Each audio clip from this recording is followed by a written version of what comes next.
وہ کچن میں کام کرنے میں مصروف تھی۔ سارے برتن ابھی دھونے والے رہتے تھے اور چائے بھی بنانی تھی۔ اوپر سے اسے اپنی سوتیلی ماں پر غصہ بھی تھا کیونکہ انہوں نے اسے بلا وجہ پھر سے ڈانٹ دیا تھا۔ وہ منہ میں بڑبڑائے جا رہی تھی اور ساتھ ساتھ برتن بھی دھوئے جا رہی تھی کہ اچانک ڈور بیل کی آواز نے اس کی بڑبڑاہٹ میں مزید اضافہ کر دیا، کیونکہ دروازہ بھی اسے ہی کھولنا پڑے گا۔ وہ مہرانیاں تو اے سی والے کمرے میں پڑی آرام کر رہی ہوں گی۔ اس گھر کی ساری ذمہ داریاں اس پر ہی تھیں۔ چھوٹے سے چھوٹا کام کرنے سے لے کر بڑے سے بڑا کام وہی کرتی تھی، پھر بھی اس سے کوئی خوش نہیں ہوتا تھا۔ کومل منہ میں بڑبڑاتی ہوئی دروازے کی طرف بڑھ گئی، اونچی آواز میں پوچھا کہ کون ہے، کیونکہ اسے دروازہ بجانے والے پر انتہائی غصہ آ رہا تھا۔ شاید وہ ڈور بیل پر ہاتھ رکھ کر ہٹانا بھول گیا تھا۔ اس نے غصے سے پوچھا کہ کون ہے؟ کہنے لگا میں ہوں شہریار افندی۔ آواز کافی زیادہ روبدار تھی۔ کومل نے ایسا نام پہلے کبھی نہیں سنا تھا جو اس کے رشتہ داروں یا جان پہچان کے لوگوں میں سے ہوتا۔ اس نے کہا کہ آپ میں تمیز نہیں ہے، بیل پر ہاتھ رکھ کر ہٹانا ہی بھول گئے ہو۔ اخلاقیات کی کتابوں میں یہ بات درج ہے کہ اگر تیسری بیل پر بھی کوئی دروازہ نہ کھولے تو واپس پلٹ جانا چاہیے۔ کومل نے غصے سے جواب دیا تھا۔ کہنے لگا واپس امریکہ چلا جاؤں کیا؟ اور کومل نے ایک دم سے دروازہ کھول دیا کیونکہ اس کے چہرے پر ہوائیاں اڑ رہی تھیں۔ اپنی سوتیلی ماں کی بات ذہن میں یاد آئی جو کہہ رہی تھی کہ ان کی سہیلی کا بیٹا امریکہ سے آنے والا ہے، کبھی بھی آ سکتا ہے۔ اس کے لیے خاص قسم کی تیاریاں بھی گھر میں ہو رہی تھیں اور اس کی بہنیں کافی مہنگے مہنگے پارلر سے تیار بھی ہونے جاتی تھیں، آئے دن ہی فیشل کروا کر آتی تھیں، کیونکہ سنا تھا کہ وہ لڑکا بہت ہی زیادہ امیر خاندان کا ہے اور بہت ہی ہینڈسم ہے۔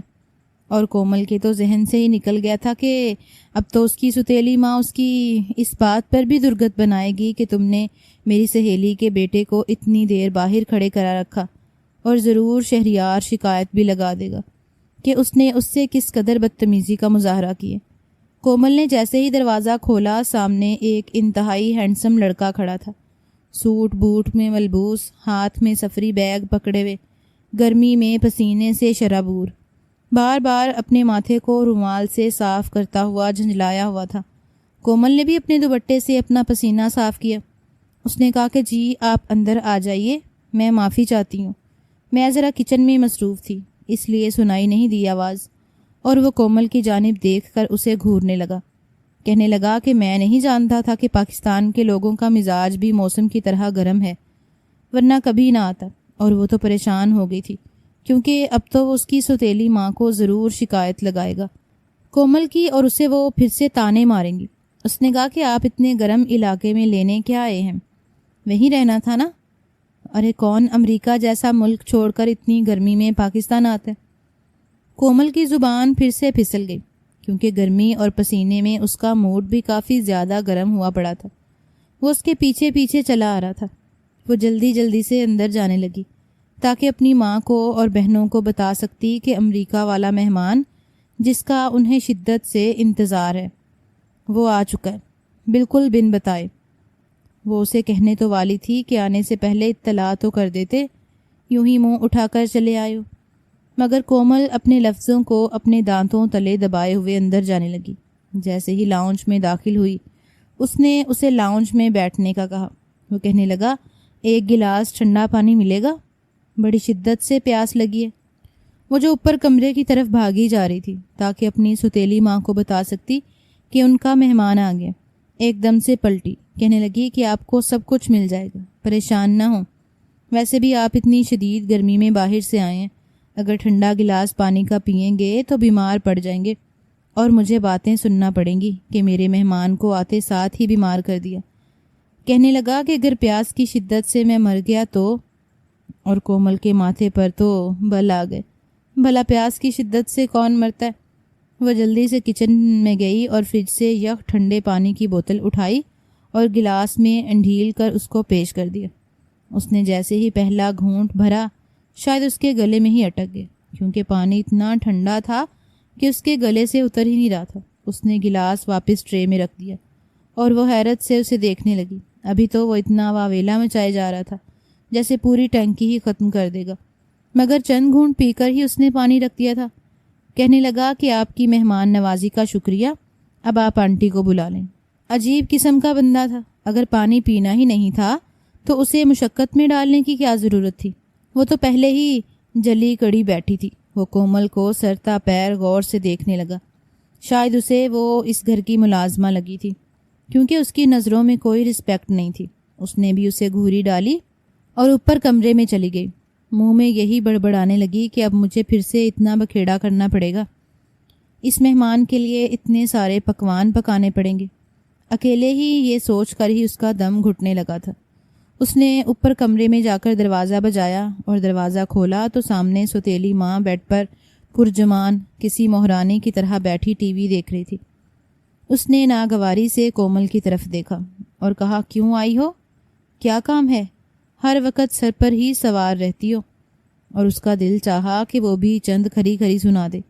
آخر اس کے باپ کا گھر تھا، وہ چاہے جہاں بھی جاتی، مگر وہ تو شروع سے ہی مظلوم تھی اس گھر میں۔ اس نے کہا کہ آپ کا مہمان خاص نیچے لاؤنج میں بیٹھا آپ کا انتظار کر رہا ہے، اور وہ ایک دم سے چونک کر اٹھی۔ کہنے لگی، کون مہمان خاص؟ کومل نے کہا، وہی جو امریکہ سے آیا ہے۔ یہ سننا تھا کہ اس کی سوتیلی ماں کرنٹ کھا کر بیڈ سے اٹھی، جیسے اس کے اوپر کوئی چھپکلی چڑھ گئی ہو۔ کہنے لگی، ارے کم بخت، تم نے پہلے کیوں نہیں بتایا؟ اتنا خاص مہمان تم نے لاؤنج میں بٹھا دیا۔ اس نے سوچا تو کیا سر پر بٹھا لیتی اسے، مگر وہ صرف سوچ کر ہی رہ گئی۔ بولی تو بس اتنا کہ وہ بھی تشریف لائیں اور آپ کو یاد کر رہے ہیں۔ کہنے لگی کہ اچھا جا اسے کوئی ٹھنڈا پانی پلا، اتنی گرمی میں وہ اکیلا آیا ہوگا، میں ذرا چینج کر کے آتی ہوں۔ ارے جلدی جا، منحوس ماری کھڑی میری شکل کیا دیکھ رہی ہے؟ اور کومل کا بس نہیں چل رہا تھا کہ اس بڑھیا کا منہ نوچ لے۔ وہ جانتی تھی کہ وہ خوب تیار ہو کر نیچے آئے گی، بوڑھی گوڑی لال لگام۔ وہ کمرے سے نکل گئی اور نیچے لاؤنج میں گئی تو حیرت گم ہو گئی، کیونکہ وہ وہاں نہیں تھا۔ اس نے ایک دم اپنے ماتھے پر ہاتھ رکھ لیا کہ کہیں وہ اس کی تلخی کی وجہ سے واپس تو نہیں چلا گیا۔ اس نے ادھر ادھر دیکھا تو کچن سے کھٹ پھٹ کی آواز آنے لگی۔ وہ جلدی سے کچن میں گئی تو وہ کچن میں کھڑا فریج سے پانی کی بوتل نکال کر اس میں آدھا گلاس پانی کا بھر رہا تھا، اور آدھا گلاس کچن سینک کا ٹیپ کھول کے اس میں بھرنے لگا، جو نسبتاً گرم پانی تھا۔ اور اسے ایک دم احساس ہوا کہ اس نے وہ پانی کیوں نہیں پیا تھا، کیونکہ وہ یخ ٹھنڈا تھا۔ اس نے کہا، ارے یہ اب کیا کر رہے ہیں؟ یہاں سے پانی مت بھریے گا، یہ پانی صرف برتن دھونے کے لیے ہے، میں آپ کو دوسرا فلٹر والا پانی لا کر دیتی ہوں۔ وہ انتہائی شرمندگی کے عالم میں اسے وضاحت دینے لگی، اور اس نے وہی گلاس پانی کا بھرا ہوا گھٹا گھٹ پی لیا۔ کومل اسے منہ کھولے دیکھتی رہی۔ پانی پینے کے بعد گلاس اس نے دھو کر دھلے ہوئے برتنوں میں رکھ دیا اور اس کی طرف پلٹا۔ کہنے لگا کہ آپ کی بات صحیح تھی، اگر واقعی میں اتنی گرمی میں ٹھنڈا گلاس پانی کا پیتا تو بیمار پڑ جاتا اور الزام شاید آپ پر لگ جاتا ہے نا۔ وہ اسے دیکھ کر مسکرانے لگا اور کومل تھر تھر کانپنے لگی کہ اگر اس نے اس کی سوتیلی ماں کو شکایت لگا دی کہ کومل نے اس کی کس طرح مہمان نوازی کی ہے تو اس کی درگت تو پکی بنے گی۔ کومل نے کہا، دیکھیں آپ لاؤنج میں بیٹھے ہیں، یہاں گرمی ہے، اور مجھے بتائیے کہ آپ کو اور کیا چاہیے، میں خود آپ کو لا دوں گی، کیونکہ یہ میرا کام ہے، آپ کا نہیں۔ کہنے لگا، ارے واہ، سچ میں یہ کام آپ کا ہے؟ کیونکہ ہمارے ہاں تو ایسا نہیں ہوتا، اگر مہمان آ بھی جائیں تو وہ خود ہی کچن میں گھس کر اپنی پسند کی چیز نکال کر کھا لیتے۔ یہ کہتے ساتھ ہی اس نے فریج کا دروازہ کھولا۔ سامنے ہی فروٹ باسکٹ پڑی تھی، جس میں سے اس نے ایک سرخ سیب نکالا اور سنک ٹیپ کھول کر اسے اچھی طرح سے دھونے لگا۔ وہ بالکل منہ کھولے اسے یہ حرکت کرتے دیکھ رہی تھی۔ اس سے پہلے کہ وہ اسے منع کرتی، اس نے اپنے دانت گاڑ دیے اور ایک بڑی ساری بائٹ لے کر چبانے لگا۔ اس کے سرخ و سفید چہرے پر جیسے تسکین کی لہر دوڑ گئی تھی، یوں لگ رہا تھا جیسے وہ کئی دنوں سے بھوکا ہے، اور آتے ساتھ ہی کچن پر دعویٰ بول دیے۔ کومل نے کہا، دیکھیے مسٹر، آپ کا جو بھی نام ہے۔ کہنے لگا، جو بھی نام نہیں، میرا نام شہریار افندی ہے۔ اس نے کہا، اچھا شہریار جی، آپ کے ہاں جو بھی رواج ہوتا ہوگا، مگر ہمارے ہاں مہمانوں کو لاؤنج میں بٹھا کر ان کی خاطر تواضع وہیں کی جاتی۔ اس سے پہلے کہ گھر والوں سے میری اچھی خاصی درگت بنے، خدا کے لیے آپ کچن سے باہر تشریف لے جائیے اور لاؤنج میں بیٹھیے، مجھے اپنی خدمت کرنے کا موقع دیں۔ کہنے لگا کہ میں آپ سے آتے ساتھ ہی اپنی خدمت کروا چکا ہوں، یک ٹھنڈا گلاس پانی کا پینے کی صورت میں، اس لیے آپ اپنی خاطرداری اپنے پاس ہی رکھیں تو بہتر ہے۔ اور کومل کے ماتھے پر بے شمار بل آ گئے۔ اس نے کہا آپ نے خود ہی کہا تھا کہ مجھے ٹھنڈا گلاس پانی کا دو۔ کہنے لگا کہ ہماری اصطلاح میں ٹھنڈے گلاس پانی کا مطلب ہوتا ہے کہ ایسا ٹھنڈا پانی جو کہ حلق سے آرام سے اتر جائے اور روح کو سرشار کر دے۔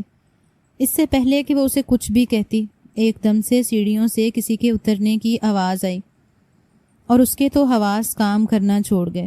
کومل نے کہا خدا کے لیے آپ باہر تشریف لے جائیں، میں آپ سے معافی مانگتی ہوں، آپ کے پیر پڑتی ہوں، مجھے مزید بے عزت نہ کروائیں۔ صبح سے 5 دفعہ تو میں ذلیل ہو چکی ہوں ان کے ہاتھوں۔ اور وہ اسے باغور دیکھنے لگا۔ سے وعدہ اس نے کھا بھی لیا تھا۔ کہنے لگا کہ کیا آپ سے اس گھر کا حصہ نہیں ہے؟ آپ کی درگت کیوں بنی ہے؟ ایک دم سے اس کے چہرے پر تشویش لاحق ہو گئی اور وہ بالکل چپ سادھے اسے دیکھنے لگی۔ اس نے کہا آپ اس گھر کے اصولوں سے ناواقف ہیں اور نہ ہی جانیں تو بہتر ہے۔ کہنے لگا کہ اس گھر کے ملازموں سے اتنا برا سلوک کیوں کیا جاتا ہے؟ اور کومل تو اس کی بات سن کر ایک دم سے سرخ پڑ گئی تھی۔ اس کے گندمی چہرے کے اندر سرخی گھل گئی۔ وہ اس کی اس حد تک انسلٹ کرے گا اس نے کبھی سوچا نہیں تھا، مگر شاید قصور اس کا نہیں تھا کیونکہ اس کا حلیہ بالکل نوکرانیوں جیسا ہی تھا۔ ایک دم سے اس کی آنکھوں سے پھیل پھیل آنسو بہنے لگے اور وہ انہیں پلو سے صاف کرتی جلدی سے باہر بھاگ گئی۔ وہ اس شخص کے سامنے رونا نہیں چاہتی تھی اور وہ ایک دم جیسے حواس باختہ سا ہو کر اس کے پیچھے پیچھے آنے لگا۔ اس سے پہلے کہ وہ بھاگ کر اپنے کمرے میں جاتی، اس کی سوتیلی ماں لاؤنج میں داخل ہو چکی تھی اور اسے کھا جانے والی نظروں سے دیکھ رہی تھی۔ اس نے جلدی سے اپنے آنسو صاف کیے، پیچھے مڑ کر دیکھا تو وہ اس کے عین سر پر کھڑا تھا۔ اس نے کہا شہریار آپ ادھر بیٹھیے نا صوفے پر، میں آپ کو کچھ کھانے کے لیے لا دیتی ہوں۔ اس کا لہجہ ایک دم سے نرم پڑ گیا تھا، مگر شہریار آگے بڑھا اور اس کی ماں سے ملنے لگا۔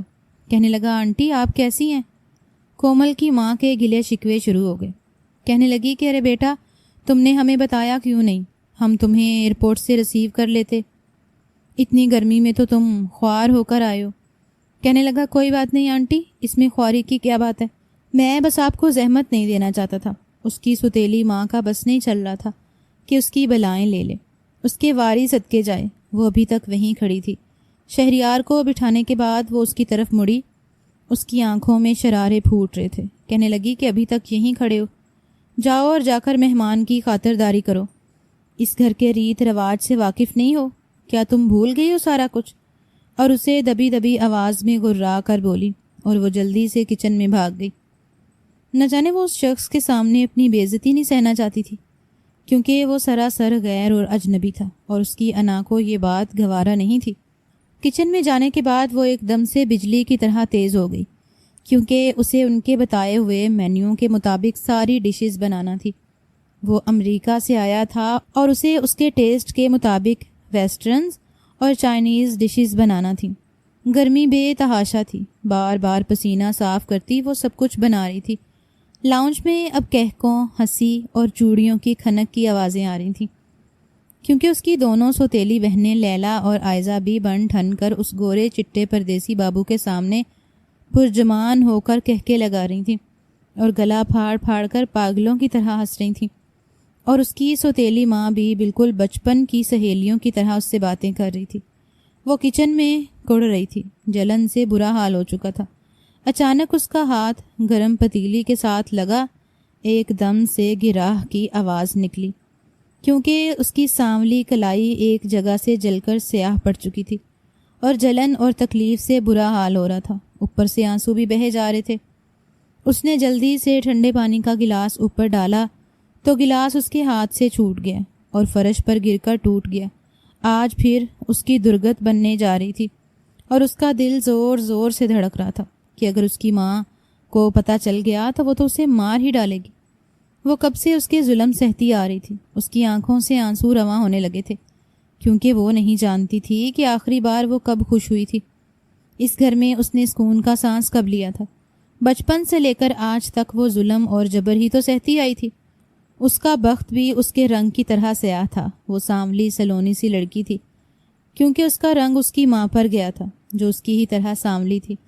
وہ اس کے باپ کے ظلم و ستم سہتے سہتے مر گئی تھی، کیونکہ اس کے باپ کو وہ پسند نہیں تھی، کیونکہ شاید ان کا رنگ سانولا تھا اور اس کے باپ گورے چٹے تھے۔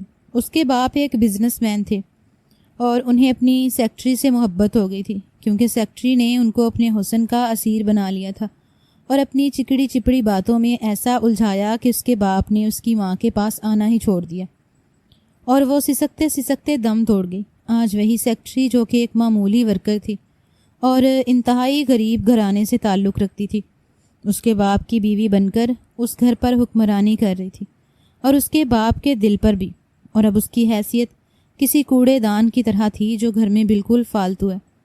اس کی ستیلی ماں نے شروع سے ہی اس پر ظلم و ستم کے پہاڑ توڑے تھے۔ اس نے کبھی بھی اسے اپنی بیٹی تسلیم نہیں کیا تھا، اور اس کے باپ کو بھی اس کے خلاف بھڑکاتی رہتی تھی کہ یہ بد زبان ہے، بد چلن ہے۔ اس کی کالج کی پڑھائی بھی اسی وجہ سے چھوٹ گئی تھی، کیونکہ اس کے باپ کو اس پر شک ہونے لگا تھا کہ شاید اس کا پرائے لڑکوں کے ساتھ افیئر ہے، حالانکہ اس نے تو کبھی کسی لڑکے کی طرف آنکھ اٹھا کر بھی نہیں دیکھا تھا۔ مگر اس کی سوتیلی ماں چاہتی ہے کہ اس کی دونوں بیٹیاں پڑھ لکھ کر اونچے اونچے گھروں میں بیاہی جائیں اور وہ بس گھر میں ملازمہ کی طرح ہی پڑی رہے۔ اسے تو کبھی کبھی اپنے باپ پر حیرت ہوتی تھی کہ اس کا خون اس قدر سفید پڑ گیا تھا۔ اگر وہ کبھی اس کی طرف محبت سے دیکھتا بھی تو اس کی ماں اسے ایسا بھڑکاتی تھی کہ اس کا باپ کئی دنوں تک اسے بلاتا نہیں تھا۔ اب وہ گھر کی ملازمہ بن کر رہتی تھی اور اس کی دونوں بہنیں گھر میں اور باہر راج کرتی تھیں۔ وہ پڑھائی میں اتنی اچھی نہیں تھی، مگر اتنے زیادہ پیسے بھرنے کے بعد ان کے مارکس قابل قبول آ جاتے تھے۔ وہ پڑھائی میں بہت اچھی تھی، اسے پڑھنے لکھنے کا بڑا شوق تھا، مگر اسے 12ویں جماعت کے بعد گھر میں بٹھا دیا گیا اور اس کی بہنیں یونیورسٹیوں میں پڑھتی تھیں اور ساتھ ہی لڑکوں کے ساتھ دوستی بھی رچائی ہوئی ہوتی تھی۔ وہ بہت زیادہ لبرل اور بولڈ تھی، مگر اس کے باپ کو ان کا بولڈ پن نظر نہیں آتا تھا، یہ ان کا فیشن بن گیا تھا۔ پچھلے کچھ دنوں سے ان کے گھر میں کافی زیادہ ہلچل مچی ہوئی تھی۔ اس کی ستیلی ماں کافی زیادہ ایکسائٹڈ تھی، کہتی تھی کہ اس کی بچپن کی سہیلی کا بیٹا امریکہ سے آ رہا ہے اور وہ شادی بھی پاکستان میں ہی کرے گا، کسی لڑکی کے ساتھ، کیونکہ اسے گھریلو اور سلیقہ مند لڑکی چاہیے۔ وہ کسی انگریز لڑکی سے شادی نہیں کرنا چاہتا، اس لیے اس کی ماں اسے پاکستان بھیج رہی ہے، اور آج وہی ان کے گھر مہمان بن کر آیا تھا اور اس کے آنے کی تیاریاں 1-2 مہینوں سے ہی جاری تھیں۔ اس کی دونوں بہنیں شکل و صورت کی اچھی تھیں اور ان کا رنگ کافی گورا تھا۔ پچھلے 2 مہینے انہوں نے پارلر کے اس قدر چکر لگائے تھے کہ مزید ان کا چہرہ دھمک اٹھا تھا۔ وہ اپنے تیر آزما رہی تھیں۔ شہریار افندی کے سامنے بیٹھے ہوئے اپنی چکنی چپڑی باتوں سے اسے لبھا رہی تھی، کیونکہ ان دونوں میں سے کسی ایک کی قسمت چمکنے والی تھی۔ کومل ان کے برابر جانے کا سوچ بھی نہیں سکتی تھی، حالانکہ وہ بھی تو اس گھر کی بیٹی تھی، مگر اس کی حیثیت بالکل ملازموں کی طرح تھی۔ بھلا اس کے بخت اتنے بلند کہاں ہونے والے تھے، اور شہریار نے تو اسے سمجھ بھی ملازمہ ہی لیا تھا۔ اوپر سے سارا دن کچن میں جل جل کر اس کا رنگ سانولے سے سیاہ پڑنے لگا تھا۔ حالانکہ وہ بھی اگر اپنی بہنوں کی طرح مہنگے فیشل کرواتی، بوٹکس کرواتی تو شاید پرکشش ہوتی، کیونکہ اس کے تیکھے نقوش ان سے زیادہ پیارے تھے، مگر اس کے رنگ نے سیاہ بدلی کی طرح اس کی خوبصورت کو چھپا لیا تھا۔ وہ روئے جا رہی تھی اور اپنا بازو سہلا رہی تھی۔ خدا کا شکر ادا کیا کہ اس کی سوتیلی ماں کو پتہ نہیں چلا کہ گلاس ٹوٹ گیا، ورنہ اس کی درگت بنانے کچن میں آ جاتی۔ اچانک ہی اس کی دونوں بہنیں کچن میں داخل ہوئیں۔ وہ جانتی تھی کہ وہ کیا کرنے آئیں۔ کہنے لگی، کومل سب کچھ ریڈی ہے نا؟ کوئی چیز بنانا رہ تو نہیں گئی؟ وہ بار بار اپنا پسینہ صاف کرتی پوچھنے لگی، کیونکہ ان سے تو 2 منٹ بھی یہاں کھڑے رہنا محال ہو رہا تھا۔ اس نے کہا، ہاں بس میں ڈشز سجا کر کھانا سرو کرنے لگی ہوں۔ کہنے لگی، نہیں اب تم ادھر ہی رہو، ہم کھانا لے کر جائیں گی۔ کوئی ضرورت نہیں وہاں آنے کی، یہیں بیٹھ کر کھانا کھا لو، کسی چیز کی ضرورت ہوگی تو ہم منگوا لیں گے آواز دے کر۔ انہوں نے اسے ناگواری سے دیکھتے ہوئے کہا اور وہ وہیں کرسی پر بیٹھ گئی، کیونکہ وہ جانتی تھی کہ وہ سارا کریڈٹ خود بٹورنے کے چکر میں ہے۔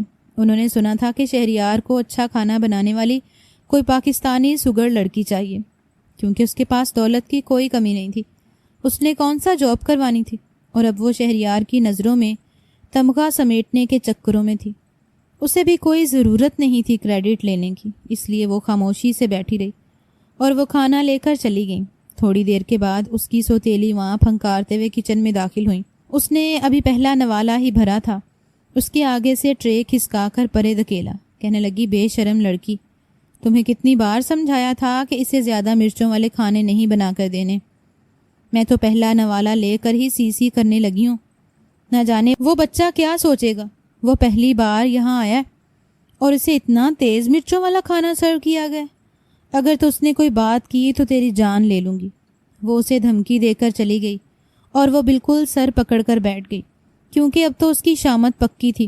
وہ دعا کرنے لگی کہ شہریار کچھ بھی نہ کہے، بس خاموشی سے کھانا کھا لے۔ اس نے تو ایک نوالا ہی لیا تھا اور اس کے گلے میں اٹک گیا تھا، بھوک ہی مر گئی تھی اس کی۔ ایک بار پھر سے آنسو اس کی آنکھوں سے جاری ہونے لگے۔ اچانک ہی وہ کچن میں داخل ہوا۔ اس کا جسم پسینے سے مکمل بھیگا ہوا تھا اور آنکھیں بھی۔ وہ حیرت سے اسے دیکھنے لگا، کہنے لگا کہ تم کچن میں کیا کر رہی ہو؟ اتنی گرمی ہے یہاں پر، پاگل ہو گئی ہو کیا؟ آؤ وہیں لاؤنج میں بیٹھ کر تم بھی ہمارے ساتھ کھانا کھا لو۔ اس نے کہا، نہیں، میری جگہ یہی ہے، میں یہی ٹھیک ہوں۔ کومل نے نخوت سے کہا تھا۔ اس کا گلا بار بار روندھ رہا تھا۔ کہنے لگا، مانا کہ تم اس گھر میں سرونٹ ہو، مگر انسان تو ہو نا۔ اور وہ ایک دم سے اسے گھورنے لگی۔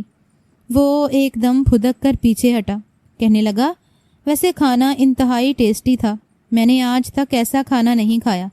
بڑے لمبے عرصے کے بعد مجھے اس قدر دیسی کھانا کھانے کو ملا ہے، ورنہ میں تو چائنیز کھا کھا کر اگتا گیا تھا۔ آنٹی کی بیٹیوں کے ہاتھ میں بڑا ٹیسٹ ہے، یقیناً تم نے بھی ہیلپ کروائی ہوگی ان کی۔ وہ بولے جا رہا تھا اور کومل نے کوئی وضاحت، کوئی دلیل دینا ضروری نہیں سمجھا۔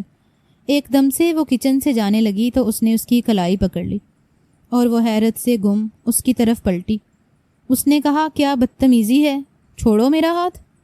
مگر وہ بغور اس کی کلائی کو دیکھ رہا تھا جہاں پر وہ جلا ہوا نشان تھا۔ کہنے لگا، ارے یار، تم نے تو اپنا ہاتھ جلا دیا، کتنی سخت دل ہو تم۔ کیا تمہیں درد نہیں ہو رہا؟ کیسے جلا یہ ہاتھ؟ مجھے دیکھنے تو دو۔ کومل نے کہا، میں دوائی لگا لوں گی، آپ کی مہربانی، میری کلائی چھوڑ دیں۔ مگر وہ شاید چھوڑنے کے موڈ میں نہیں تھا۔ اسے کلائی سے پکڑے کچن سے باہر نکل آیا اور وہ عجیب طرح کی صورتحال میں پھنس گئی تھی۔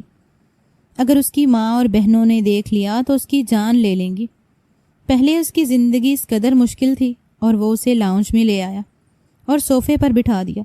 اس کی ماں اور بہنوں کے چہرے پر ہوائیاں اڑنے لگیں، کہنے لگیں، ارے شہریار بیٹا، یہ تم اسے یہاں کیوں لائے ہو؟ شہریار کہنے لگا، تو اور کہاں لے کر جاؤں آنٹی؟ دیکھیے تو صحیح، اس کی کلائی جل گئی ہے، میں بینڈیج لگا دیتا ہوں۔ لیلا، تم میرے کمرے میں جاؤ اور میرا فرسٹ ایڈ باکس تو اٹھا کر لانا، وہ لیلا سے بولا۔ اور وہ اپنی ماں کا چہرہ دیکھنے لگی اور کومل ان سب کو دیکھنے لگی۔ شہریار اس کے زخم کو بغور دیکھ رہا تھا، کہنے لگا کہ بس اوپر والی سکن جلی ہے، میں بینڈیج لگا دیتا ہوں، جلن ٹھیک ہو جائے گی۔ اچھا، اب رونا تو بند کرو، کیا زیادہ تکلیف ہو رہی ہے؟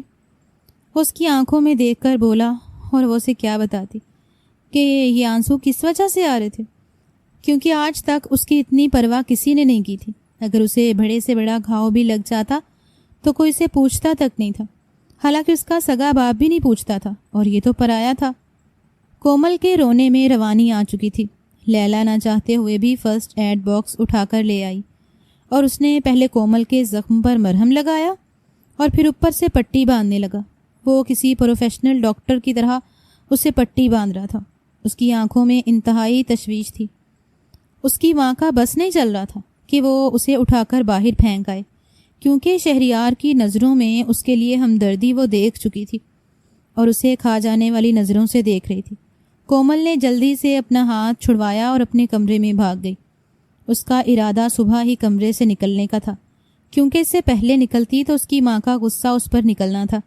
شہریار کو ان کے گھر آئے ہوئے 3-4 دن ہو گئے تھے اور وہ یوں گھل مل گیا تھا کہ جیسے اس کا اپنا گھر ہو۔ کومل زیادہ تر کچن میں ہی رہتی تھی۔ اگر کچن کے کاموں سے جان چھوٹ جاتی تو تھوڑی دیر چھت پر چلی جاتی اور چڑیوں کے ساتھ باتیں کرتی، جو اس کے پاپا اپنی بیٹی لیلا کے لیے لائے تھے، کیونکہ اسے پرندوں کا بہت شوق تھا۔ شوق تو کومل کو بھی تھا پرندے پالنے کا، مگر اس کے شوق پورے کرنے والا کوئی نہیں تھا، اس لیے وہ لیلا کی چڑیوں سے تھوڑی دیر اپنے دکھ سکھ شیئر کر لیتی تھی۔ اس کا من ہلکا ہو جاتا تھا۔ اچانک اسے سیڑھیوں پر کوئی چڑھتا ہوا سنائی دیا۔ یقیناً اس کی سوتیلی ماں ہوگی اور اسے ڈانٹنے آئی ہوگی کسی بات پر، مگر وہ شہریار تھا۔ وہ کومل کے قریب آیا، کہنے لگا تمہارا زخم کیسا ہے؟ اس نے کہا بالکل ویسے کا ویسا۔ کہنے لگا تم اتنی چپ چاپ کیوں رہتی ہو؟ کومل نے کہا کس سے باتیں کروں؟ کہنے لگا مجھ سے باتیں کرو، تمہاری ہابیز کیا ہیں؟ تم اس گھر میں کب سے ہو؟ اس نے کہا کہ بچپن سے ہوں، اور وہ ایک دم حیران ہوا۔ کہنے لگا کیا تم بچپن سے ہی اس گھر میں کام کرتی ہو؟ اس نے کہا نہیں، بچپن میں تو میں بہت لاڈلی تھی اپنی امی کی، وہ مجھے بالکل رانیوں کی طرح رکھتی تھیں، مجھے تو پتہ ہی نہیں تھا کہ دکھ کس چڑیا کا نام ہوتا ہے، مگر ان کے مرنے کے بعد زندگی میرے ساتھ ستیلی ماؤں جیسا برتاؤ کرنے لگی، سارے کھوٹے رشتوں کی اصلیت میرے سامنے آ گئی۔ وہ نہ جانے کس دھن میں بولتی جا رہی تھی اور وہ بغور اس کا چہرہ دیکھ رہا تھا۔ کہنے لگا کیا تمہاری ماں بھی اسی گھر میں کام کرتی تھی؟ کومل نے کہا نہیں، وہ اس گھر کی مالکن تھی، میرے پاپا کی پہلی بیوی، اور میں ان کی ہی بیٹی ہوں۔ اور وہ اسے یوں دیکھنے لگا جیسے اس کے سر پر سینگ نکل آئے ہوں۔ وہ اٹھی، اس کے سامنے گئی اور کہا کہ میں لیاقت احمد کی تیسری بیٹی ہوں، کومل لیاقت۔ یہ کہہ کر وہ وہاں رکی نہیں بلکہ تیز سیڑھیاں پھلانگتی بھی نیچے آ گئی۔ کومل نہیں جانتی تھی کہ اس کی یہ بات سن کر اس کے چہرے کا رنگ کیوں بدلا تھا۔ رات کو وہ کچن میں کھانا بنا کر جیسے ہی سرو کرنے لگی، لیلا اور آئزہ بھی اس کے ساتھ ہی کھانا سرو کر رہی تھیں اور شہریار افندی کو دکھا رہی تھیں کہ یہ کھانا بھی انہوں نے بنایا ہے، کیونکہ شہریار کو اس کے بنائے ہوئے کھانے بے انتہا پسند آ رہے تھے۔ وہ ڈائننگ ٹیبل پر بیٹھا بار بار اسے دیکھ رہا تھا اور گہری سوچ میں مبتلا تھا۔ کومل کے پاپا بھی اس وقت گھر پر ہی تھے اور شہریار سے مسکرا کر بات کر رہے تھے۔ اچانک وہ کھانا سرو کرنے کے بعد جب جانے لگی تو شہریار نے اسے پیچھے سے پکارا، کومل آؤ ہمارے ساتھ بیٹھ کر تم بھی کھانا کھاؤ، آخر تم بھی تو اس گھر کی بیٹی ہو۔ شہریار کی یہ بات سن کر جیسے سب کو سانپ سونگھ گیا اور وہ جہاں کی تہاں رہ گئی۔ پاپا نے بھی کہا ہاں کومل بیٹا، کدھر جا رہی ہو؟ ادھر ہمارے ساتھ بیٹھو نا۔ پاپا کو بھی آج یاد آ گیا تھا کہ وہ ان کی بیٹی تھی۔ اس کی ماں اور بہنیں کھا جانے والی نظروں سے اسے دیکھ رہی تھیں اور نہ چاہتے ہوئے بھی ان کے ساتھ بیٹھنا پڑا تھا۔ شہریار کومل کے پاپا سے نارمل انداز میں باتیں کر رہا تھا، وہ اس کی پسند ناپسند کے بارے میں پوچھ رہا تھا اور پاپا بھی اس کو بتا رہے تھے کہ کومل بہت ہی اچھی بچی ہے، یہ سارا کھانا بھی اس نے ہی بنایا۔ کہنے لگے کہ چھوٹی عمر میں اس نے گھر کی ذمہ داریوں کو اپنے سر پر اٹھا لیا تھا۔ سگی ماں اس دنیا میں نہیں رہی، مگر پھر بھی اس بچی نے اپنے آپ کو بہت سنبھالا۔ مجھے اپنی بیٹی پر فخر ہے۔ اور وہ اپنے پاپا کی باتیں سن کر حیرت سے دھنگ رہ گئی۔ آج تک انہوں نے اس کی کبھی تعریف نہیں کی تھی۔ شہریار بھی کہنے لگا کہ ہاں کومل واقعی قابل ستائش ہے، اس کے بنائے ہوئے کھانوں کا تو میں دیوانہ ہو گیا ہوں۔ میں ممی کو فون کر کے بتا رہا تھا کہ اتنے عرصے بعد مجھے گھر کے کھانوں کا ذائقہ فیل ہوا ہے، اور سچ کہوں تو میں بھی اپنے لیے ایک ایسی ہی لڑکی کے تلاش میں ہوں جو گھرداری بھی اچھے سے مینج کر سکے اور مجھے بھی سنبھال سکے۔ یہ کہتے ساتھ ہی شہریار ایک دم سے مسکرانے لگا۔ وہ کومل کی طرف دیکھے جا رہا تھا اور وہ تو چمچ اٹھا کر پلیٹ میں رکھنا بھول گئی تھی۔ پاپا بھی مسکرا رہے تھے اور اس کی سوتیلی ماں اور دونوں بہنیں ایسے تھیں جیسے کاٹو تو بدن میں لہو نہیں، کیونکہ وہ تو 3-4 دنوں سے شہریار کے آگے پیچھے گھوم رہی تھیں، اس کے ساتھ ہوٹلنگ کر رہی تھیں اور اس کے ساتھ ہی چپکی ہوئی تھیں۔ ایک دم سے اس کی سوتیلی ماں نے بات سنبھالنے کی کوشش کی، کہنے لگی کہ ہاں بیٹا شہریار، ہمارے گھر کی لڑکیاں بہت ہی سگڑ ہیں، اب تم لیلا اور آئزہ کو ہی دیکھ لو، جب سے تم آئے ہو نت نئے کھانے بنا بنا کر تمہیں پیش کر رہی ہیں۔ اس کی سوتیلی ماں نے ڈٹھائی سے سارا کریڈٹ اپنی بیٹیوں کو دے دیا اور شہریار مسکرانے لگا، کہنے لگا کہ اس ہفتے ممی آ رہی ہیں، وہ کہہ رہی تھیں کہ میری منگنی کر کے ہی واپس جائیں گی اور اپنی بہو کو بھی جلد از جلد ساتھ لے جائیں گی، کیونکہ وہ امریکہ میں بہت بور ہو رہی ہیں۔ کھانا انتہائی تناؤ کی کیفیت میں کھایا گیا تھا۔ کومل تو فوراً سے اپنے کمرے میں چلی گئی تھی، اسے یقین نہیں آ رہا تھا، پھر سوچا یقیناً مذاق کر رہا ہوگا، بھلا اس کی جیسی سانولی سلونی لڑکی اس کے ساتھ کہاں جچے گی۔ 1 ہفتے بعد ہی اس کی ممی آ گئی۔ وہ بہت ہی زیادہ ملنسار تھی کیونکہ ان کا تعلق تو پاکستان سے ہی تھا، اور وہ شہریار کے بزنس اور جاب کی وجہ سے امریکہ چلی گئی تھیں۔ کہنے لگیں کہ میں نے تو شہریار سے کہہ دیا کہ اپنا سارا سیٹ اپ پاکستان میں ہی بنا لے، کیونکہ میں مزید پردیس نہیں کاٹ سکتی۔ وہ کومل سے بھی بہت ملنسار انداز میں ملی تھی۔ کومل نے بننے سنورنے کی کوئی کوشش نہیں کی تھی، نہ ہی اسے شوق تھا ادائیں دکھانے کا۔ اس کی سوتیلی ماں اور بہنیں تو ہر حربہ استعمال کر رہی تھیں کہ کسی طرح سے وہ ان کی بیٹیوں میں سے ایک کے لیے شہریار کا رشتہ مانگ لیں، مگر جو بات اس کی ماما نے کہی اسے سن کر سب کے 14 طبق روشن ہو گئے تھے۔ کہنے لگیں کہ میرے لیے تو تینوں بیٹیاں ہی برابر ہیں، تینوں ہی بہت ملنسار اور پیاری بچی ہیں، مگر میرا ایک ہی بیٹا ہے اور میں اپنے بیٹے کی پسند کے مطابق ہی اس کی زندگی کا فیصلہ کروں گی۔ اور میرے بیٹے کو کومل بہت پسند آئی ہے، کیونکہ کومل شہریار کے ٹیسٹ کے عین مطابق ہے۔ اسے سادہ سی لڑکیاں زیادہ اٹریکٹ کرتی ہیں، جن کا دل بھی سادہ ہو اور وہ سیدھا دل میں اتر جائیں۔ اس لیے میں کومل کو منگنی کی انگوٹھی پہنا رہی ہوں، کسی کو اعتراض تو نہیں ہے؟ اور اس کی سوتیلی ماں کا رنگ ایسے اڑا جیسے اسے یقین نہیں آ رہا یہ کیا ہو گیا۔ کومل جیسی سانولی سلونی لڑکی کو اتنا خوبصورت بر مل گیا۔ کومل کی تو اپنی قسمت پر یقین نہیں آ رہا تھا۔ شہریار کی ماما نے اس کے ہاتھ میں انگوٹھی پہنا دی، جو اس کے سامنے ہاتھ میں تاروں کی طرح چمکنے لگی۔ پاپا بھی اس کے لیے بہت خوش تھے۔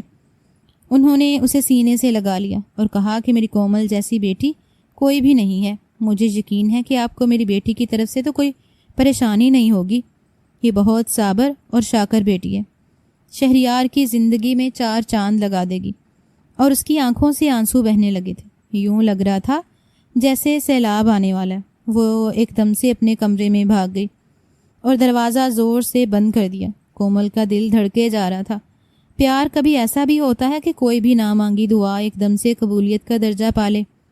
شہریار بھی اس کے لیے کسی بن مانگی دعا کی طرح تھا، یا بے موسم کی ہلکی پھلکی بارش کی طرح، جس نے اس کی زندگی کو گلشن بنا دیا تھا۔ رات کو شہریار کومل کے پاس چھت پر آیا۔ وہ بہت زیادہ خوش لگ رہا تھا۔ کومل نے ریلنگ پر اپنا ہاتھ ٹکا رکھا تھا، جس میں انگوٹھی کا نگینہ دھمک رہا تھا۔ اس نے اس کے ہاتھ کے ساتھ اپنا ہاتھ رکھ دیا۔ اس کے ہاتھ میں بھی انگوٹھی تھی جو ان کی منگنی کی تھی۔ کومل نے اس کی آنکھوں میں دیکھا اور کہا کہ آپ نے مجھے کیوں پسند کیا؟ میں کسی لحاظ سے بھی آپ کے معیار پر پورا نہیں اترتی۔ کہنے لگا کیا کمی ہے تم میں؟ بس تھوڑی سی غصے والی ہو، ہر وقت غصہ تمہارے ناک پر رہتا ہے۔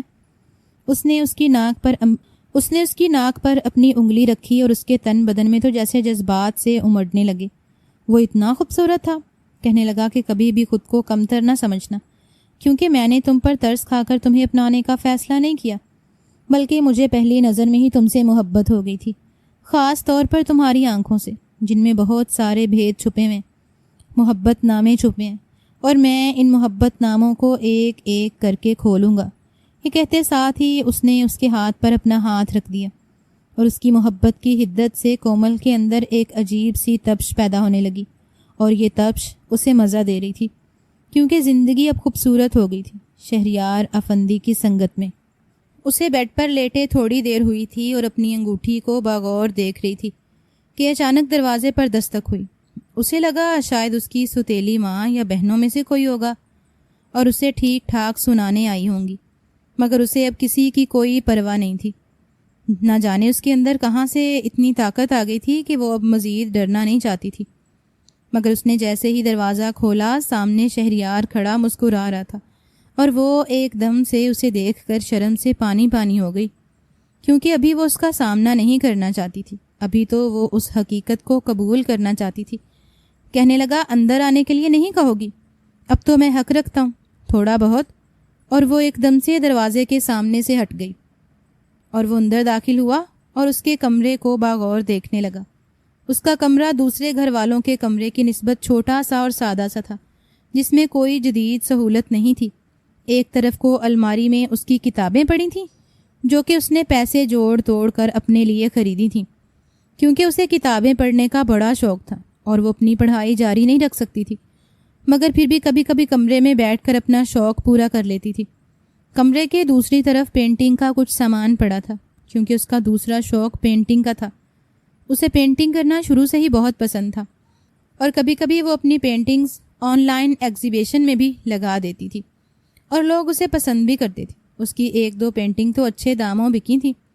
یہ ایسا شوق تھا جو عمر کے ساتھ ساتھ نکھر گیا تھا۔ اگر اس کے پاس سہولتیں ہوتیں تو وہ بھی ایک بہت اچھی آرٹسٹ بن سکتی تھی، مگر گھر والوں کی کوئی سپورٹ نہ ہونے کی وجہ سے وہ بس کمرے کی 4 دیواری کے اندر ہی اپنا شوق پورا کر لیتی تھی۔ اور شہریار ایک دم سے حیران رہ گیا تھا، کیونکہ سامنے کے نوز پر کچھ ادھورے رنگ بکھرے تھے، کیونکہ یہ پینٹنگ جھیل کنارے بیٹھی ایک اداس سی لڑکی کی تھی، جس کا سایہ جھیل کے پانی میں جلملا رہا تھا۔ ابھی یہ پینٹنگ مکمل نہیں ہوئی تھی، کیونکہ اس کے پاس پینٹنگ کو مکمل کرنے کے لیے کچھ سامان نہیں تھا، جو کہ ختم ہو گیا تھا، اور اس کے پاس اتنے پیسے نہیں تھے کہ اسے خرید سکتی۔ اس لیے کئی دنوں سے یہ ادھوری پینٹنگ اس کا منہ چڑھا رہی تھی۔ شہریار آہستہ آہستہ کسی کیفیت میں اس کے قریب جانے لگا۔ اس نے اپنی سفید مخروطی انگلیاں اس پینٹنگ پر پھیرنا شروع کر دیں۔ کہنے لگا، کیا یہ سب کچھ تم نے پینٹ کیا؟ اس نے کہا، ہاں، کبھی کبھار میں اپنا شوق پورا کر لیتی ہوں جب بہت اداس ہو جاتی ہوں۔ تو کہنے لگا کہ اس لڑکی کے چہرے پر وہی اداسی نظر آ رہی ہے جو پہلی بار تمہیں دیکھنے پر تمہاری آنکھوں میں مجھے نظر آئی تھی۔ شاید تم نے اپنی اداسی اس لڑکی کے اندر منتقل کرنے کی کوشش کی ہے۔ وہ ایک دم اس کی جانب بڑھا اور وہ حیران رہ گئی کہ وہ کس قدر سچ بول رہا تھا۔ کومل نے کہا کہ اب میری آنکھوں میں دیکھ کر کہو گے کیا؟ ابھی بھی میری آنکھیں اداس ہیں؟ اور وہ اس کے بے انتہا قریب آیا، اس کے دونوں کندھوں سے پکڑ کر اسے اپنے قریب تر کیا اور اس کی آنکھوں میں آنکھیں ڈال کر کہنے لگا کہ اب یہ اداسی کسی خوبصورت نغمے کی دھن میں ڈھل چکی ہے، اور مجھے ان آنکھوں سے عشق ہے، کیونکہ جب تمہیں پہلی بار دیکھا تھا تو تمہاری آنکھیں وہ سب کچھ کہہ رہی تھیں جو عام انسان دیکھنے کی صلاحیت نہیں رکھتا، کیونکہ ان میں رقم پیغام بہت خاص تھا۔ اور وہ اسے حیرت سے دیکھنے لگی، اسے خود سے دور کیا۔ اس نے کہا، زیادہ ٹھرکی بننے کی ضرورت نہیں، منگنی ہونے کا یہ مطلب نہیں ہے کہ تم مجھ سے ابھی سے رومانس چالو کر دو۔ اور وہ ایک دم سے ہنسنے لگا، کہنے لگا، تمہاری پینٹنگ مجھے بہت پسند آئی ہے، کیونکہ مجھے بھی اپنے فارغ اوقات میں ایگزیبیشنز اٹینڈ کرنے کا بہت شوق ہے۔ میں آرٹسٹ نہیں بن سکا، لیکن آرکیٹیکچر بن گیا، کیونکہ وہ بھی کسی آرٹ سے کم نہیں ہوتا۔ میں نے اپنا آفس، جو کہ امریکہ میں، خود سے ڈیزائن کیا۔ جب تمہیں اپنے ساتھ لے جاؤں گا تو تمہیں دکھاؤں گا۔ اور وہ ایک دم سے مسکرا دی، کہنے لگا، میں نے اپنے آفس میں سامنے دیوار پر ایک پینٹنگ آویزاں کر رکھی ہے، کیونکہ 5 سال پہلے میں نے وہ ایک ایگزیبیشن میں خریدی تھی، اور وہ مجھے بے انتہا پسند آئی تھی۔ رنگوں کی بھی اپنی ایک زبان ہوتی ہے جو ہر کوئی نہیں سمجھ سکتا، اور اس پینٹنگ میں مجھے دکھ اور تکلیف کا ہر رنگ ایک ساتھ نظر آیا تھا۔ مگر اس پینٹنگ میں پتہ خاص بات کیا تھی؟ وہ اس کی بنائی ہوئی پینٹنگ، جو کہ ادھوری تھی، ابھی تک اسے غور سے دیکھ رہا تھا۔ کہہ رہا تھا، اس میں خاص بات یہ تھی کہ اس میں دکھ کے رنگوں کے ساتھ امید کی ایک ہلکی سی کرن بھی پینٹ کی گئی تھی، جو بالکل اس لڑکی کی اوٹ میں سے نکل کر نظر آ رہی تھی۔ اور نہ جانے اس پینٹنگ میں اور تمہاری اس بنائی ہوئی پینٹنگ میں مجھے بہت کچھ مشترک لگ رہا ہے۔ میں نے بہت کوشش کی تھی کہ اسی آرٹسٹ کی بنائی ہوئی مزید پینٹنگز خرید سکوں، مگر اس ایگزیبیشن میں صرف اس آرٹسٹ کی وہی پینٹنگ تھی، اور میں اسے ڈھونڈ بھی نہیں سکا کہ وہ کون تھا جس نے اس قدر شاہکار پینٹنگ تخلیق کی تھی۔ کومل اسے دیکھ کر حیران ہوتی جا رہی تھی، کیونکہ اسے اندازہ نہیں تھا کہ اسے بھی رنگوں میں کوئی دلچسپی ہوگی۔ اسے لگتا تھا کہ وہ بس عمارتیں بنانا ہی جانتا ہے۔ وہ ایک دم مسکرا دی اور اس کی طرف دیکھا تو وہ ایک دم سے جیسے بالکل سکتے میں کھڑا تھا۔ اس کی نظریں پینٹنگ کے کارنر پر لکھے اس کے سگنیچرز پر جم سی گئی تھیں، اور وہ اپنی انگلیاں ان سگنیچرز پر پھیر رہا تھا جہاں پر اس نے اپنا نام بڑے اسٹائلش سے انداز میں لکھا تھا۔ اس نے کہا، ایسے کیا دیکھ رہے ہو؟ کیا میرے سگنیچرز تمہیں پسند آئے؟ اور وہ ایک دم سے اس کی طرف بے یقینی سے دیکھنے لگا، کہنے لگا کہ کومل لیاقت، آج تمہیں ایک بات بتاؤں؟ اس نے کہا، ہاں ہاں بتاؤ۔ وہ دوبارہ سے اس کے قریب آیا اور اس کے دونوں ہاتھ تھام لیے۔ وہ اپنے ہاتھوں کو دیکھ رہی تھی، جو کہ بالکل عام سے اور سانولے سے تھے، اور اس کے خوبصورت سفید ہاتھوں میں مقید ہو کر رہ گئے تھے۔ اسے جیسے ایک جھرجھری سی آئی تھی، کیونکہ یہ احساس بہت شدید تھا۔ اس سے پہلے کہ وہ اپنے ہاتھ چھڑواتی، اس نے اپنی گرفت مضبوط کی۔ اس نے کہا، کیا ہوا ہے؟ ایسے کیا دیکھ رہے ہو؟ کہنے لگا کہ تمہارے ہاتھ، ان میں جادو ہے، یہ کسی بھی انسان کو ہیل کرنے کی صلاحیت رکھتے ہیں۔ پتہ ہے میں اس وقت اپنی زندگی کے بہت ہی مشکل دور سے گزر رہا تھا۔ میرے پاپا مجھے اور میری ماں کو اکیلا چھوڑ کر چلے گئے تھے، اور میں ابھی ایک کامیاب آرکیٹیکٹ نہیں بنا تھا بلکہ اسٹرگل کر رہا تھا، اور اس صورتحال میں میرے باپ مجھے چھوڑ کر چلے گئے جو میرا سب سے بڑا سہارا تھے۔ انہیں کوئی گوری میم اپنے لیے پسند آ گئی تھی، اور میری سادہ سی ماں میں انہیں کوئی کشش نظر نہیں آ رہی تھی۔ وہ دور میری زندگی کا بدترین دور تھا۔ میں نے اپنا کیریئر درمیان میں ہی چھوڑ دیا تھا اور سڑکوں پر مارا پھرنے لگا تھا، کیونکہ مجھے اپنے باپ سے بے انتہا محبت تھی۔ وہ میرے لیے ایک رول ماڈل تھے، اور جب آپ کا رول ماڈل ہی آپ کو منہ کے بل گرا دے تو آپ کا سارا وجود کسی عمارت کی طرح زمین پر ڈھیر ہو جاتا ہے جسے بڑی مشکلوں سے بنایا گیا ہو۔ میں بھی اس وقت بالکل ٹوٹ پھوٹ کا شکار تھا اور مایوس تھا، گہری تکلیف میں تھا، اور تب اپنے دوست کے ساتھ ایک ایگزیبیشن میں گیا تھا۔ وہاں پر مجھے وہ پینٹنگ نظر آئی جس میں وہ اداس سا چہرہ جس پر دکھ، اذیت اور تکلیف کے سارے رنگ ایک ساتھ جمع تھے۔ نہ جانے اتنا سارا درد ایک پینٹنگ میں اس نے کیسے سمویا تھا، مگر اس کے بالکل پیچھے سے ایک ہلکی سی روشنی کی کرن نظر آ رہی تھی کہ شاید کبھی اس کی زندگی میں وہ کرن ان سارے دکھوں کو اپنی لپیٹ میں لے لے، اور وہ صرف میں ہی دیکھ سکتا تھا۔ میرے پاس اس وقت پیسے نہیں تھے۔ میں نے اپنے دوست سے پیسے لے کر وہ پینٹنگ خرید لی تھی، اور اس کے بعد مجھ میں جیسے ایک نئی روح آ گئی تھی۔ ایک جنون سا آ گیا تھا کہ مجھے اپنے غموں سے لڑنا ہے اور آگے بڑھنا ہے، اپنے باپ کو دکھانا ہے کہ اس کے بغیر ہم مرے نہیں ہیں بلکہ اپنے پورے قد سے کھڑے۔ اور آج میں اس مقام پر پہنچا ہوں، اور پتہ ہے وہ میں نے پینٹنگ اپنے آفس میں سامنے دیوار پر لگائی ہے۔ میں روز اسے دیکھ کر ایک نئی امید کے ساتھ جیتا ہوں، کیونکہ وہ پینٹنگ مجھے مرنے نہیں دیتی، اور اس پینٹنگ میں، تمہاری بنائی گئی پینٹنگ میں، ایک چیز مشترک ہے، اور وہ ہیں تمہارے سگنیچرز۔ کومل کے ہاتھ اس کے مضبوط ہاتھوں کی گرفت میں کپانے لگے تھے، کیونکہ وہ جانتی تھی کہ وہ پینٹنگ کس نے بنائی ہے۔ 5 سال پہلے وہ پینٹنگ اس نے بنا کر آن لائن بیچی تھی۔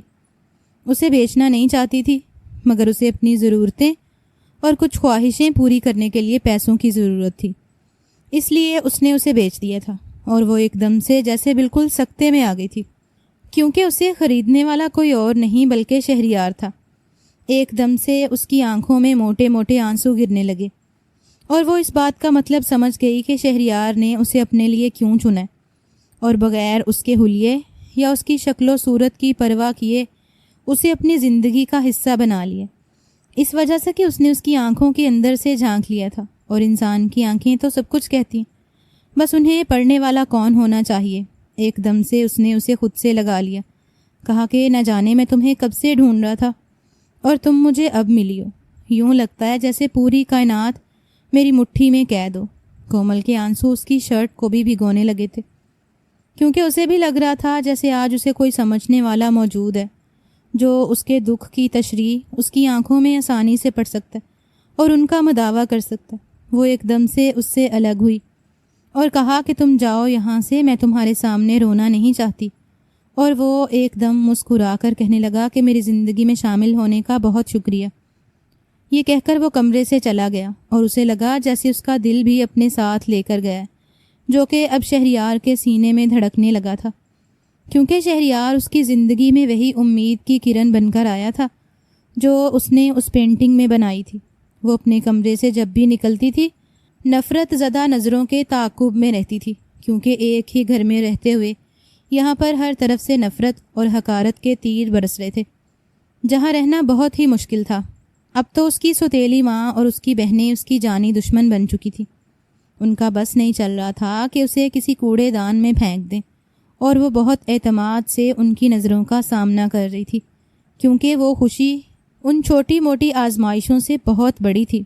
شہریار اور اس کی ممی ابھی یہیں پر تھے، کیونکہ اس کی ممی کا کہنا تھا کہ ہم تو اپنی بہو ساتھ لے کر ہی جائیں گے، بار بار امریکہ سے آنا اتنا آسان نہیں ہوتا، اور اس کے دل میں تو خوشی سے لڈو پھوٹ رہے تھے۔ وہ تو اپنی انگلیوں پر دن گن رہی تھی کہ بہت جلد وہ شہریار کے ساتھ یہاں سے ہمیشہ کے لیے چلی جائے گی، اور شہریار کی ممی کی بات سن کر تو اس کی سوتیلی ماں اور بہنوں کو آگ لگ گئی تھی۔ خاص طور پر لیلا کی شکل دیکھنے والی تھی۔ وہ اسے کھا جانے والی نظروں سے دیکھ رہی تھی، مگر کومل نے کسی سے بھی نظر ملانا ویسے ہی چھوڑ دیا تھا۔ اب جب بھی وہ کچن میں کام کرنے جاتی تھی تو شہریار کی ممی بھی پیچھے پیچھے آ جاتی تھی، کہنے لگتی کہ کومل بیٹا اکیلے کام کر کر کے تھک گئی ہوگی، میں تمہارا ہاتھ بٹا دیتی ہوں۔ وہ انہیں بہت منع کرتی، مگر وہ اس کے ساتھ مل کر کام کرتی، اس کے کھانوں کی تعریفیں کرتی، کہنے لگتی کہ میں بھی اس طرح کے کھانے بنایا کرتی تھی، مگر اب تو شاید امریکہ جانے کے بعد میرے ہاتھوں کا ٹیسٹ بھی ویسٹرن ہو گیا، مگر تم وہاں جاؤ گی تو بڑی موج لگے گی ہماری، ہمیں پردیس میں دیسی کھانے کھانے کو ملیں گے۔ شہریار کی ممی بہت ہی زیادہ ہنسی مذاق کرنے والی اور دوستانہ سی تھی۔ شہریار زیادہ تر گھر سے باہر ہی رہتا تھا، کیونکہ وہ وہاں ممبئی میں اپنے بزنس کی برانچ کھول رہا تھا، اس لیے وہاں پر بزی ہوتا تھا۔ رات گئے گھر واپس آتا تھا اور وہ کچن میں کھڑی کچھ نہ کچھ بنا رہی ہوتی تھی۔ وہ چپکے سے اس کے پیچھے سے آتا، کہتا کہ میری ہونے والی سگڑ بیوی کیا بنا رہی ہے، اور وہ اسے دیکھ کر مسکرانے لگتی، کہنے لگتی کہ آپ رات کے 10 بجے گھر میں تشریف لائیں، آپ کے لیے کچھ بھی نہیں بچا، کیونکہ اس وقت تو صرف خالی برتن ہی صاف کرنے کو ملتے ہیں۔ وہ شرارت سے اسے کہتی تو وہ کہتا کہ کوئی بات نہیں، میں تمہارے ساتھ برتن بھی دھو سکتا ہوں، اور اپنی کمر کسنے لگتا۔ وہ ایک مرد تھا، مگر اسے کام کرنے میں کوئی بھی آر محسوس نہیں ہوتی تھی۔ اکثر ہی وہ کومل اور اپنی چائے ساتھ بنا لیتا، اور وہ ساتھ ہی ہلکی ہلکی باتیں بھی کرتے رہتے تھے۔ لیلا بھی ابھی اس ٹائم کچن میں آ جاتی، حالانکہ کبھی اس نے کچن کی شکل نہیں دیکھی تھی۔ اسے ہی کمرے سے آرڈر دیتی تھی کہ مجھے یہ چیز چاہیے، مگر جیسے ہی شہریار کچن میں داخل ہوتا وہ بھی ساتھ داخل ہو جاتی، اور اسے کبھی کافی بنا کر پیش کر رہی ہوتی تو کبھی کچھ اور۔ شہریار بھی اس کے ساتھ کافی دوستانہ انداز میں ملتا تھا، اور کومل کا دل جیسے کوئی مٹھی میں جکڑ لیتا تھا، کیونکہ اس کے اندر کا احساس کمتری پھر سے سر اٹھانے لگتا تھا۔ لیلا اس سے زیادہ خوبصورت تھی، اور اس نے سنا تھا کہ مرد عورت کی خوبصورتی سے متاثر ہو جاتا ہے اور بہکنے لگتا ہے، مگر پھر بھی اسے شہریار پر بھروسہ تھا، کیونکہ وہ ایسا نظر نہیں آتا تھا، مگر تھا تو وہ ایک مرد ہی نا، اور ایک عورت۔ جیسے اس کے سارے خواب چکنا چور ہو گئے تھے، کیونکہ رات کے 12 بجے وہ لاؤنج میں نکلی تھی، اسے پیاس لگی تھی۔ شہریار کا کمرہ اوپری منزل پر تھا۔ اس نے اس کے کمرے کی طرف دیکھا تو وہ ابھی تک لاک تھا، اور اسے حیرت ہوئی کہ وہ ابھی تک واپس کیوں نہیں آیا۔ وہ اس کے کمرے کی طرف بڑھنے لگی۔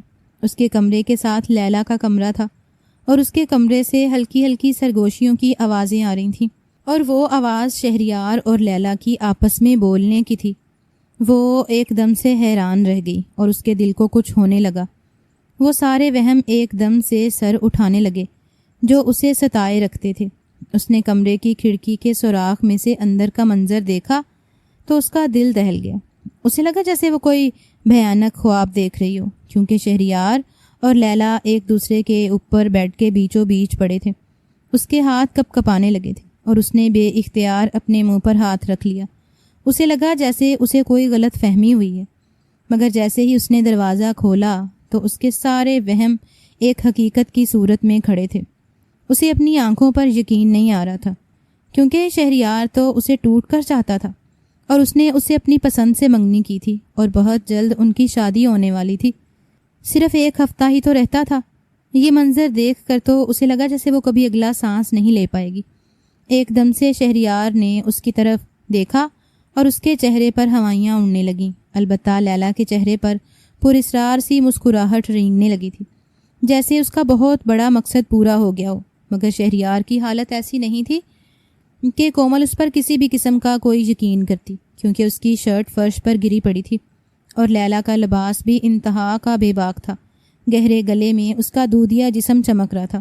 کومل کی آنکھوں سے آنسو رواں ہونے لگے۔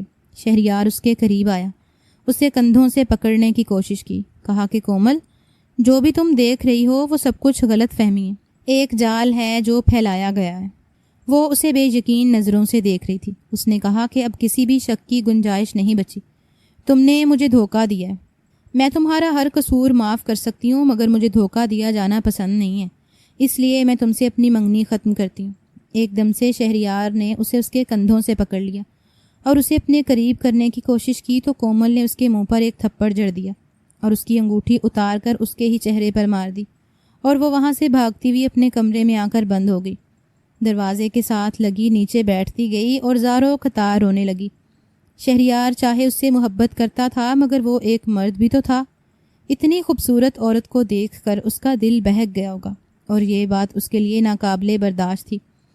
وہ جانتی تھی کہ لیلا بھی کئی دنوں سے شہریار کے پیچھے پیچھے گھوم رہی تھی، چاہے شہریار کو مائل کرنے کی کوشش کی ہوگی، مگر شہریار بھی برابر کا قصوروار تھا۔ وہ کسی بھی صورت میں ایسے انسان سے شادی نہیں کر سکتی، چاہے اسے ساری زندگی اکیلے ہی نہ کاٹنی پڑے۔ وہ ساری رات کمرے میں روتی رہی تھی اور شہریار دروازے کے پیچھے کھڑا اسے پکارتا رہا تھا۔ کہنے لگا، کومل ایک بار میری بات سن لو، پھر چاہے جو مرضی سزا مجھے دے دینا۔ مگر وہ سزا تو پہلے ہی طے کر چکی تھی، اپنی بھی اور شہریار کی بھی، کیونکہ صبح ہوتے ساتھ ہی وہ کمرے کی کھڑکی سے کود کر اس گھر سے ہمیشہ کے لیے نکل گئی تھی۔ وہ کسی بھی وضاحت اور دلیل سننے کے موڈ میں نہیں تھی۔ اس کا دل بری طرح سے ٹوٹا تھا اور وہ خودکشی کرنے کے بارے میں سوچ رہی تھی، کیونکہ اس کی زندگی میں اب کچھ بھی نہیں بچا تھا۔ اسے زندگی میں پہلی بار محبت ہوئی تھی اور اسی محبت میں اسے بہت بڑا دھوکہ مل گیا تھا۔ وہ ننگے پیر سڑکوں پر گھوم رہی تھی، اس کا دماغ بالکل معاف ہو چکا تھا۔ کوئی بھی گاڑی آ کر اسے کچل دیتی، اسے کوئی پرواہ نہیں تھی، اور اچانک سے ایک تیز رفتار گاڑی اس سے ٹکرائی اور وہ سڑک پر دور جا گری۔ اس کے سر سے بہل بہل خون نکل کر سڑک پر بہہ رہا تھا، اور اسے لگا جیسے اب یہ آنکھیں کبھی بھی روشنی نہیں دیکھ سکیں گی، کیونکہ اس کی آنکھوں کے آگے اندھیرا چھا رہا تھا۔ جب اس کی آنکھ کھلی تو وہ ایک ہاسپٹل کے کمرے میں تھی۔ اس کے دونوں بازوؤں پر نالیاں لگی ہوئی تھیں اور سر پر بھی پٹی لگی تھی، کیونکہ اسے سر پر گہری چوٹ آئی تھی۔ اس نے اپنی زندگی کی کوئی پرواہ نہیں کی تھی۔ اچانک اسے اپنے پہلو میں کوئی بیٹھا ہوا محسوس ہوا۔ اس نے چہرہ اس کی طرف کیا تو وہ اس کے ہاتھوں کو اپنے ہاتھ میں تھامے اس کے بازو پر اپنا سر رکھے شاید سو رہا تھا۔ اس نے کپ کپاتے ہوئے لبوں سے اسے پکارا، شہریار، اور وہ ایک دم سے نیند سے جاگا تھا۔ چونک کر اسے دیکھا، اس کے اوپر مکمل جھک گیا۔ اس کے چہرے پر جیسے ایک نئی زندگی دوڑ گئی تھی۔ کہنے لگا، کومل تم ٹھیک تو ہو نا؟ تمہیں ہوش آ گیا؟ وہ بہت فکر مندی سے اس کے چہرے پر اپنے ہاتھ پھیرنے لگا تھا۔ کہنے لگا، اگر تمہیں کچھ ہو جاتا تو میں خود کو کبھی معاف نہیں کر پاتا، اور شاید تمہارے ساتھ ہی موت کو گلے لگا لیتا۔ تم نے مجھے صفائی کا موقع بھی نہیں دیا اور اپنی جان لینے پر تل گئی۔ کیا جان اتنی بے مول ہوتی ہے کہ کسی شخص کے لیے دے دی جائے؟ اس کی آنکھیں بالکل سرخ پڑ چکی تھیں اور ناک بھی سرخ تھی، جیسے وہ کئی راتوں کا جاگا ہوا ہو۔ کہنے لگا کہ آج پورے ہفتے بعد تمہیں ہوش آیا۔ تم کوما میں چلی گئی تھی اور میں ایک لمحے کے لیے بھی تم سے جدا نہیں ہوا۔ میرا دل کہہ رہا تھا کہ تم ضرور اٹھو گی۔ میں نے تمہیں اتنی آوازیں دیں مگر تم نے میری کوئی پکار نہیں سنی۔ اتنی ناراض ہو گئی تھی مجھ سے، کیا میری طرف دیکھنا بھی گوارا نہیں کرتی؟ کومل نے اس کی طرف سے چہرہ دوسری طرف موڑ لیا تو وہ اسے دیکھنے لگا۔ اس کی آنکھوں سے بھی آنسو جاری ہونے لگے۔ کومل نے کہا، شہریار، مجھے تم سے کوئی شکوہ نہیں ہے۔ شاید میرے بخت ہی سیاہ ہے، بالکل میرے رنگ کی طرح، کیونکہ جو بھی خوشی میرے قریب آنے کی کوشش کرتی ہے اور کوئی خواب اپنی آنکھوں میں سجانے کی کوشش کرتی ہوں تو میرے بخت کی سیاہی کالے بادل کی طرح ان خوشیوں کو نگل جاتی ہے اور ان خوابوں کو میری آنکھوں سے چھین لیتی ہے۔ اس لیے تمہارا کوئی قصور نہیں ہے۔ تم نے اچھا کیا۔ بھلا میرے جیسی معمولی لڑکی تمہارے معیار پر کہاں پورا اتر سکتی ہے؟ تمہاری تسکین کا ذریعہ کیسے بن سکتی ہے؟ اس نے ایک دم سے اپنا ہاتھ اس کے گال پر رکھا اور اپنی جانب اس کا چہرہ موڑا۔ کہا کہ خود سے ہی سارا کچھ سوچے بیٹھی ہو، کیا ایک بار بھی مجھے صفائی کا موقع نہیں دو گی؟ تمہیں پتہ ہے کہ میرا دل کس قدر ٹوٹا ہے، کیونکہ مجھے لگتا تھا کہ تم مجھ سے سچی محبت کرنے لگی ہو، اور میری محبت تمہارے دل تک پہنچ چکی ہے، اور اب اس میں کسی بھی قسم کی شک و شے کی کوئی گنجائش باقی نہیں۔ یہ تو تم پہلے سے ہی جانتی تھی کہ لیلا میرے پیچھے پیچھے ہے، وہ کوئی بھی موقع ہاتھ سے جانے نہیں دے رہی۔ اس رات جب میں گھر آیا تو لیلا نے مجھے اپنے کمرے میں بلا لیا تھا اور میں اس کے ارادوں سے واقف نہیں تھا۔ جیسے ہی اس کے کمرے میں داخل ہوا، اس نے مجھے زور سے پیچھے سے پکڑ لیا، میری شرٹ اتار کر فرش پر پھینک دی اور مجھے اپنے اوپر بیڈ پر لٹا لیا۔ کہنے لگی کہ تم صرف میرے ہو شہریار، میں تمہیں اپنا تن من دن دینے کو تیار ہوں۔ کیا میرے جیسا خوبصورت بدن کومل کا ہو سکتا ہے؟ وہ تمہیں کبھی بھی تسکین نہیں پہنچا سکتی، اور میں تو اپنے آپ کو اس سے چھڑوانے کی کوشش کر رہا تھا، کیونکہ مجھے اگر اس میں ذرا سا بھی انٹرسٹ ہوتا تو میں کبھی بھی تمہارے ساتھ منگنی نہ کرتا۔ میں اتنا بڑا منافق نہیں ہوں۔ اتنے میں تم بھی کمرے میں داخل ہو گئی، اور میں جانتا ہوں کہ تم نے جو منظر دیکھا تم نے اپنے حساب سے صحیح اندازہ لگایا تھا، مگر مجھے شکوہ صرف اس بات پر ہے کہ شاید تم نے میری محبت کو جھوٹا سمجھا تھا، یا شاید کوئی معمولی چیز؟ اور مجھے خود سے بھی شکوہ تھا کہ شاید میں نے تمہیں اپنی محبت کا صحیح طرح سے یقین ہی نہیں دلایا، اس لیے اس شک نے تمہارے دل میں جگہ بنائی اور تم اپنی زندگی کی بازی ہارنے پر تل گئی۔ شہریار زاروں قطار روئے جا رہا تھا اور وہ اسے دیکھ رہی تھی۔ کہنے لگا کہ اگر تمہیں بھی آنکھیں پڑھنا آتا ہے تو میری آنکھوں میں دیکھو اور بتاؤ مجھے، کیا ان میں تمہیں اپنے لیے محبت نظر نہیں آتی؟ اور وہ اس کی آنکھوں میں دیکھنے لگی، جس میں وہ بے لوث محبت تھی جو صرف اس کے لیے تھی۔ بے اختیار کومل نے اپنی آنکھیں بند کر لیں۔ اس نے کہا، آئی ایم سوری، میں نے تمہیں اتنا پریشان کیا۔ تم 1 ہفتے سے یہاں میرے سراہنے بیٹھے ہو، میں کتنی بری ہوں نا، تمہیں مشکل میں ڈال دیا۔ کہنے لگا، ہاں تم بہت بری ہو، بہت ظالم ہو، تم اپنے ساتھ میری بھی جان لینے پر تل گئی تھی۔ میں ایک جوان اور خوبصورت لڑکا ہوں، کیا میرا حق زندگی اور خوشیوں پر نہیں ہے؟ ابھی تو میں نے تمہاری سنگت کے خواب اپنی آنکھوں میں سجانے شروع کیے تھے اور تم نے مجھے اتنا بڑا دھچکا دے دیا۔ تم بہت ہی جذباتی لڑکی ہو، میں تمہیں اتنی آسانی سے معاف نہیں کروں گا، اس لیے میں آج ہی تم سے شادی کروں گا۔ اور وہ اس کی بات سن کر حیران رہ گئی۔ اس نے کہا، اتنی بھی کیا جلدی ہے؟ ابھی تو میں اٹھ کر بیٹھ بھی نہیں سکتی۔ کہنے لگا، تمہیں باہوں میں اٹھا لوں گا، کیونکہ ڈاکٹرز نے کہا ہے کہ اگر تمہیں ہوش آ گیا تو تم خطرے سے باہر ہو۔ میں اب کسی قیمت پر بھی ایک لمحہ بھی ضائع نہیں کرنا چاہتا اور تمہیں اپنی زندگی کا حصہ بنانا چاہتا ہوں۔ اور خبردار، جو تم نے کوئی بھی اعتراض کیا تو ورنہ میں زبردستی تمہیں باہوں میں اٹھا کر لے جاؤں گا اور تمہارے ساتھ شادی کر لوں گا۔ وہ اس کی بات سن کر ہنسنے لگی۔ اسے لگا وہ مذاق کر، مگر وہ مذاق نہیں تھا۔ تھوڑی دیر کے بعد وہ کمرے میں آیا اور کہا کہ ڈاکٹر سے چھٹی لے لی ہے میں نے، اب چلو۔ نرسز اس کی ڈرپس اتار کر اس کا لباس تبدیل کروا رہی تھیں۔ کومل نے کہا، کیا بے شرمی ہے، شہریار باہر جاؤ۔ کہنے لگا کہ اب تو تم میری ہونے والی بیوی ہو، میں باہر جانے والا نہیں ہوں، کہو تو میں تمہارا ڈریس چینج کر دوں۔ کومل نے کہا، خبردار جو میرے قریب بھی آئے تو۔ نرسیں ان کی نوک جھونک پر شرما رہی تھیں اور مسکرا رہی تھیں۔ وہ شاید اس کی قسمت پر رشک کر رہی تھی کہ اس جیسی ساملی سلونی کو اس قدر خوبصورت دلہا ملے۔ ڈریس چینج کرنے کے بعد شہریار اسے اپنی باہوں میں اٹھا کر گاڑی تک لے گیا اور سیدھا میرج ہال میں لے گیا، جہاں پر ساری تیاریاں مکمل تھیں۔ اس نے کہا، شہریار مجھے چکر آ رہے ہیں، ابھی تک میں ٹھیک نہیں ہوں، مجھے ٹھیک تو ہو لینے دیتے۔ کہنے لگا کہ تمہارا دماغ خراب ہونے میں وقت کہاں لگتا۔ اس نے اسے اپنی باہوں میں اٹھایا اور سیدھا مولوی کے پاس لے گیا، جہاں سب لوگ پہلے سے موجود تھے۔ شہریار کی ممی نے اسے پیار سے اپنے ساتھ لگایا۔ کہنے لگیں، بیٹی تم شہریار کے پاگل پن سے واقف نہیں ہو، اس نے یہ ہفتہ کس قدر سولی پر لٹک کر گزارا ہے، میں جانتی ہوں۔ اس نے تمہاری بہنوں اور ماں سے تعلق بھی ختم کر لیا، شادی پر بھی نہیں بلایا۔ اچانک اس کے پاپا بھی وہاں آ کر اس کے سر پر ہاتھ رکھا۔ کہنے لگے کہ کومل مجھے معاف کر دو، میں نے تمہارے ساتھ بہت غلط کیے، مگر میں یقین سے کہتا ہوں کہ شہریار تمہیں بہت خوش رکھے گا، اس لیے پلیز انکار مت کرنا اور آج ہی شادی کر لو۔ اور واقعی شہریار نے اسے اپنی باہوں میں اٹھا کر نکاح پڑھوایا۔ وہ اس کے پہلو میں خود کو مکمل تصور کرنے لگی تھی، کیونکہ اس کے تمام دکھوں کا مداوع اس نے کر دیا تھا۔